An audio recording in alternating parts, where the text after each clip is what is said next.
سلام، حال شما؟ به چنل یوتیوب من خیلی خوش اومدین. توی این ولاگ من میخوام کم کم وسایلمو جمع و جور بکنم که برای تعطیلات عید برگردم شهرمون. پس تا آخر این ویدیو همراه من باشید. راستش تا همین چند وقت پیش فکر میکردم اگه کسی توی خوابگاه نباشه و خودم تنهایی زندگی کنم خیلی بهم خوش میگذره.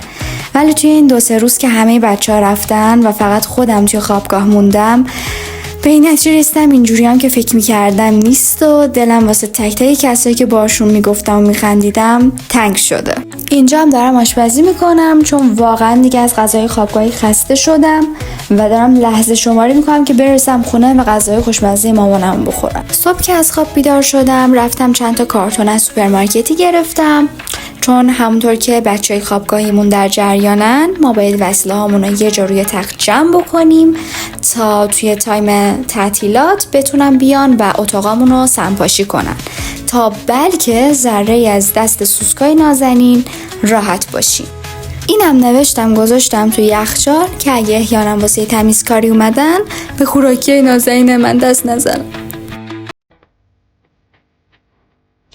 کارامو تموم کردم و اسنپ گرفتم به مقصد ترمینال آرژانتین و تو راه از تهران و پل طبیعت قشنگش خداحافظی کردم.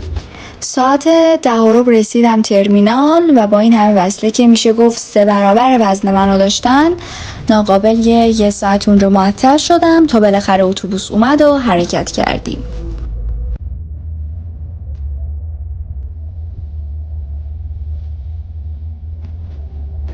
صبح که چشام باز کردم و این برفا رو بیرون دیدم فهمیدم که قطعاً تزدان آذربایجان شرقی هستیم و دارم به تبریز نزدیک میشم و قراره به زودی خانواده‌مو ببینم.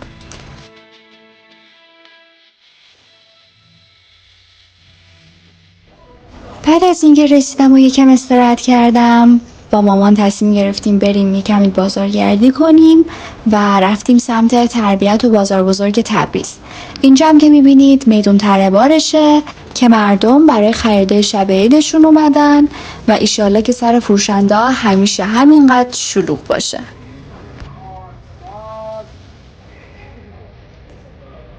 اینجا هم اطراف بازار بزرگ سرپوشیدی تبریزه که ایشالله بعداً سر فرصت یه ولاگ ازش درست میکنم، کامل بهتون معرفیش میکنم.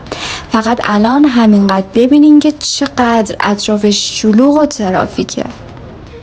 از اونجایی که من توی تبریز اصلا عادت ندارم که خونه بشینم و نزدیک عیدم هست، شبش هم تصمیم گرفتیم که با آبچین بریم یه دور بزنیم و خریدای سفره 7 سینمون رو تکمیل بکنیم.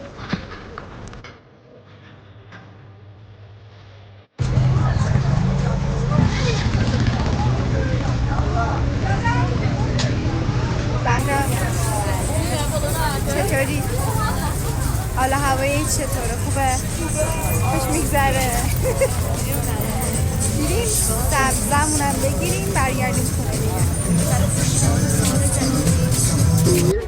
خدا رو شکرم اومدیم بیرون، حال و هوامون عوض شد، هم خریدامون رو تکمیل کردیم و هم تونستیم که برای شما ولاگ بگیریم.